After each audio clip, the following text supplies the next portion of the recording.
Hoje nós vamos falar de mais um livro de leitura obrigatória. Esse é um livro que cai também em vestibular de várias universidades, inclusive da Unicamp, que é Coração, Cabeça e Estômago, do escritor português Camilo Castelo Branco. Como todo livro de leitura obrigatória, eu vou contar a história inteira e depois eu vou marcar com você os pontos mais importantes da obra para que você possa fazer uma boa prova.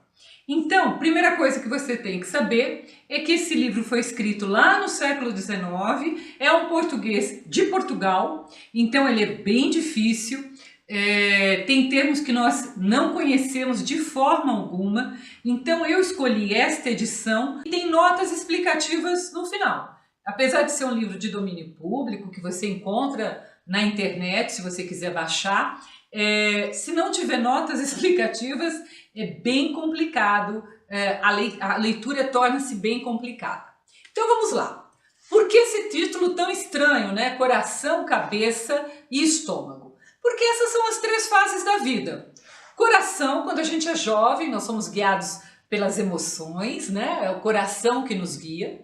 Quando nós ficamos um pouco mais velhos, é a época de nós escolhermos uma carreira, escolher que caminhos nós vamos tomar na nossa vida, então é a época da cabeça. E por fim, a última parte, considerada a terceira idade, que é aquela idade que nós já estamos mais acomodados e que normalmente nós engordamos porque temos uma vida mais calma, e daí ele chamar de estômago. Vamos começar a pensar por que este livro é importante, por que ele cai num vestibular, por que ele foi escolhido para isso. Ele é um livro que tem algumas características que são muito diferentes para a época. Eu acho que a principal é que o livro, quando começa o livro, o nosso personagem, Silvestre, ele morreu. Ele morreu e deixou de herança para um amigo os seus escritos, para que esse amigo organizasse esses escritos e publicasse um livro, e que este livro ele imaginava que ia vender tão bem que ia pagar as dívidas que ele tinha com seus credores. E quem é esse amigo? Esse amigo que vai editar esse livro? Não tem nome. Então, nós podemos imaginar que é o próprio Camilo Castelo Branco, que ele, ao mesmo tempo, então, ele é autor e personagem. Então, isso já é uma novidade, porque aparece aí a figura da metalinguagem, ou seja, do livro contando a história do próprio livro, tá? Então, vamos falar um pouco da primeira fase do coração. Na fase do coração, o Silvestre vai ter 7 amores. Mas os amores são amores do século XIX. Às vezes ele nem sabia o nome da sua amada, ele via na janela. Então, eu estou colocando aqui no vídeo o nome não, a referência 7, para você saber que uma é a vizinha, uma vizinha que ele não sabe o nome, uma é a viúva. Mas são 7 amores que ele vai ter, são esses amores de juventude e que nenhum deles dá certo. E essa desilusão amorosa faz um dia com que ele beba demais, e ele sai lá de uma reunião meio bêbado e encontra uma moça muito triste sentada num banco de rua, e ele se aproxima dela e pede que ela conte a sua história. Ela se chama Marcolina, ela vai contar a história dela, que é uma história toda triste. Ela foi vendida pela mãe para um barão, ela não gostava do barão. Depois que o barão morre, ela se casa com o guarda-livro do barão, achando que vai ser feliz, mas ele acaba com a fortuna dela, então ela também não é feliz e ela ainda por cima está tísica. Tísica é tuberculosa, né?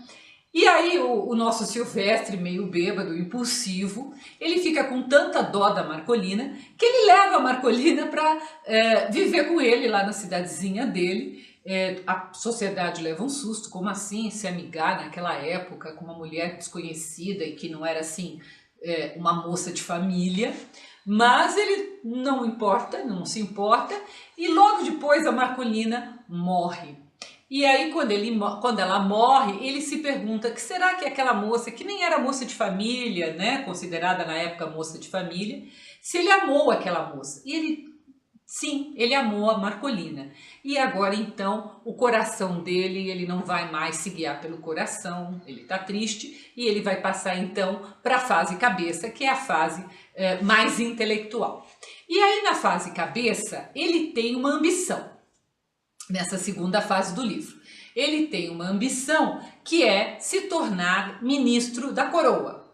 Ele começa escrevendo uns artigos na sua cidadezinha, que tem uma certa repercussão. Animado com essa repercussão, ele vai para uma cidade maior, que é a cidade do Porto, e lá ele acha que ele vai chegar e todo mundo vai conhecê-lo, porque os artigos dele são muito bons. E ele fica decepcionado, porque ninguém o conhece, e aqueles poucos que o conhecem acham que seus artigos são ruins. Ele continua escrevendo, ele monta um jornal, o seu jornal vai à falência, e ele fica cheio de dívidas, né, com esse jornal que foi à falência. Continua escrevendo em outros jornais, mas ele quer agora então se casar com uma mulher rica para ficar numa situação estável. Ele descobre quais são as 3 mulheres solteiras ou disponíveis mais ricas do Porto, tenta conquistar as 3, não consegue, e na última ali existe uma história familiar. Ela é uma moça, uma pupila de um casal, e ele descobre que essa mulher desse casal, a Rita, está enganando o marido com o tal do Dr. Anselmo. E o Dr. Anselmo, ele tem um pouco, o Silvestre tem um pouco de dor de cotovelo desse Dr. Anselmo. O que ele faz? Ele conta a história dos 2 amantes no jornal, achando que a população do Porto ia ficar do lado dele, mas não. Ficou do lado do Dr. Anselmo e achou que aquilo era uma calúnia e ele foi processado por calúnia. E aí ele é multado e ele ainda fica com mais dívidas ainda. E aí ele está muito decepcionado, ele não vai conseguir ser o ministro que ele queria e ele dá por encerrada a fase dele de intelectual. E volta para a cidadezinha dele ali, e sem querer ele consegue um cargo público, um cargo na política, melhora um pouquinho de vida e conhece o Sargento Mor e a filha do Sargento Mor, que é a Tomásia. A Tomásia tem 26 anos, ainda é solteira, para a época ela já estava um pouco velha para ser solteira, e o pai da Tomásia, o sargento, então pergunta para o Silvestre, que ele nota um certo interesse do Silvestre, se o Silvestre gostaria de se casar com a filha dele. O Silvestre concorda, os 2 se casam, ele vai morar no sítio ali do sogro, numa vida mais calma, numa vida mais acomodada. Bom, então nós temos o Silvestre morando ali na casa do sogro, sendo muito bem cuidado pela Tomásia. A Tomásia gosta dele, cuida dele muito bem. E uma vida mais acomodada, uma felicidade calma. Ele não paga nenhum credor e fica nessa felicidade calma e termina o livro. Muito bem. Quais são os pontos que você tem que saber? Então, o primeiro eu já falei lá no começo, que é a metalinguagem, isso é a grande novidade no século XIX. Outra novidade é a ironia, ele faz uma crítica irônica à sociedade da época, que é muito engraçado, porque o Dr. Anselmo, que estava cometendo adultério, não acontece nada, mas o Silvestre, que contou a verdade, é processado e multado. Então ele mostra essas ironias, esses podres da sociedade da época. Uma outra característica, lembra que no começo eu falei que ele se apaixonou por 7 mulheres? Uma dessas mulheres era uma mulata brasileira. E ele vai dizer que aquela mulata era um inferno, porque ela tinha a lascívia nos olhos. A lascívia é a sensualidade, né? É aquela exuberância voltada para o sensual.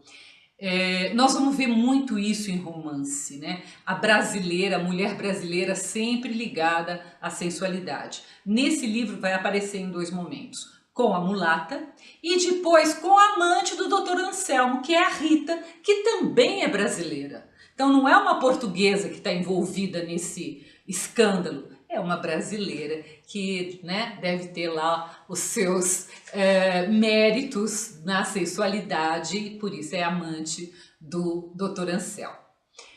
Outra característica é, apesar de estar inserido no período romântico, o livro, ele faz uma crítica ao romantismo. E ele faz uma crítica principalmente às heroínas românticas. Então ele diz que nos livros românticos, a heroína sempre, coitada, ela está pálida, ela é sempre muito branca, muito frágil, que nós nunca sabemos o que essa heroína come, como é que essa heroína trata da saúde, e que isso é um desserviço que a literatura romântica faz. Então esse é um outro ponto importante.